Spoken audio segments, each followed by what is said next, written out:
Like we know Warren, oh, what a guy. Oh, what a guy. I've always liked business, I've always liked investments, I've always liked economics, but I'm a disaster. You know, if you ask me, you know, what happens to a split atom or what happens to a cell within a body. So different people are wired different ways.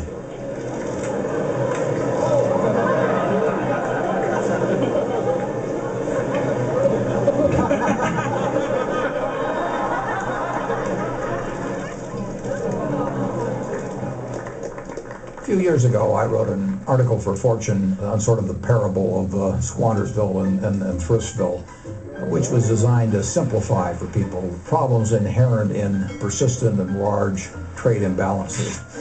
Economics tends to put people to sleep, and I thought maybe by creating a couple of islands with inhabitants of quite widely different activities that it might get across a point that otherwise they get lost on.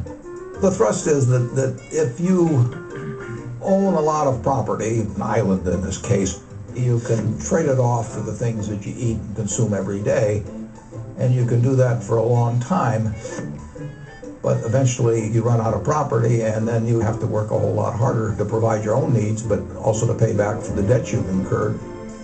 Short-term actions have long-term consequences that sometimes people don't think about in the short run. In the last few decades, but accentuating in the last 6 or 8 years, this country has started consuming considerably more than it produces. Because we're so rich, we can do it for a long time, and we can do it on a large scale, but we can't do it forever. Eventually you run out. I mean, it's like a credit card. My credit's pretty good at the moment, and if I want to go out and quit working and have no income coming in but keep spending, I can, first of all, sell off the assets I have, and then after that I can start borrowing on my credit card, and I've got a good reputation. I can do that for quite a while. But at some point I max out, and at that point I have to start producing a whole lot more than I consume in order to clean up my debts. In this country, we have seen imports increase from 5% of GDP to, 17% or so of GDP in the last 35 or so years, and yet we have 4.5% unemployment, and we have a very, very prosperous country. So it's a good thing for us. What is not good is the imbalance between imports and exports. The rest of the world is buying more and more of our goods all the time, but at an even greater rate, we're buying more and more of theirs. That's not good. More trade overall is good as long as it's true trade. If it's pseudo-trade, where we're buying but not selling, I do not think that's good over time.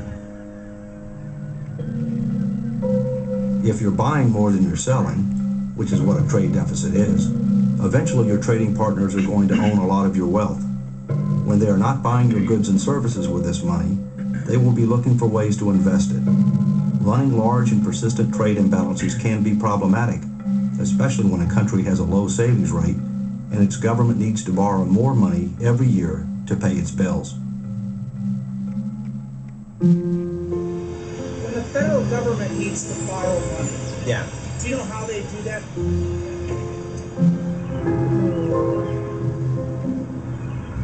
Don't know. No. I don't. I don't know. That is a very good question. I'm under the assumption that everyone else borrows money from us, so... There's gonna be some giant global repo man that's gonna come by in like 2012 and be like, guys, it's been quite a while, you're way late. You got like interest piling up, we're gonna have to take all your bond people. I'm sorry. More savings out of income are required to finance the growing American economy. Savings bonds are one of the finest savings devices.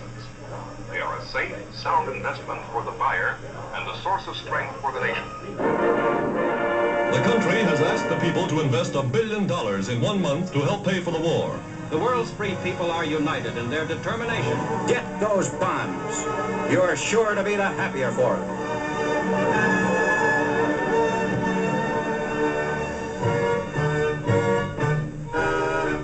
Get on, get on, get on the road to victory. Get off, get off, get off the rusty and In the past, when we ran large budget budget deficits, our government turned to Americans to borrow that money. After World War II, virtually all the federal debt was owed to Americans.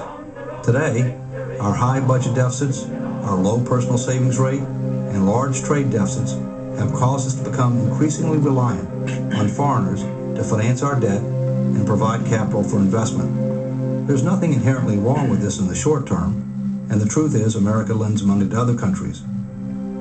However, as our reliance on foreign lenders increases every year, one might ask, what are the longer-term consequences?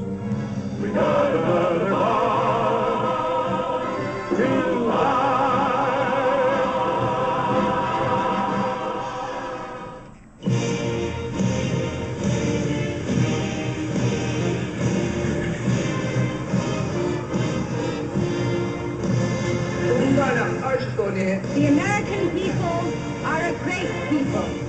The Chinese people are a great people. The gate to friendly contact has finally been opened.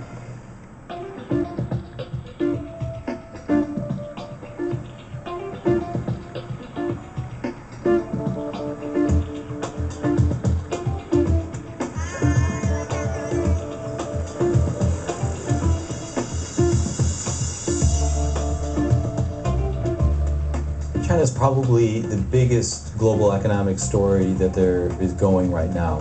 It affects everything from big business, Wall Street, to down home America.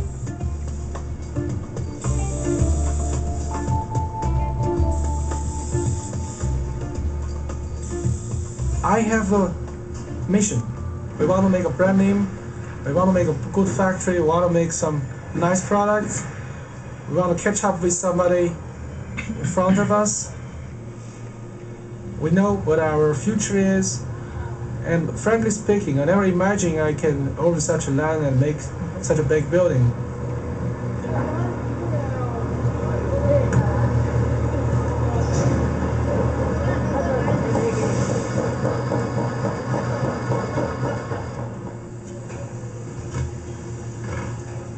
People around me get a better living standard. That's good for me. The feeling is terrific when every month I give salary to my workers. I feel I'm very proud about that.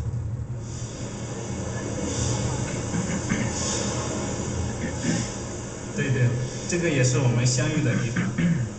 他有一个善良的心 ，It's hard， 然后对我挺关照的，然后我们俩共患难来到这个地方。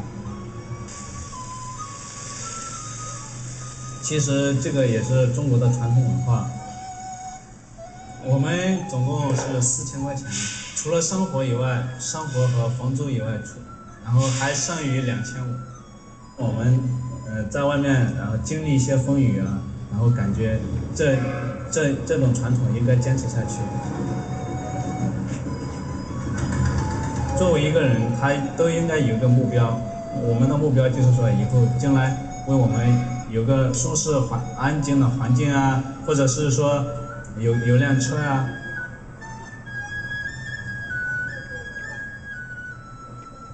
Chinese people are worried about the same things that Americans are worried about. They're worried about their health care, they're worried about their retirement, they're worried about boosting their own income.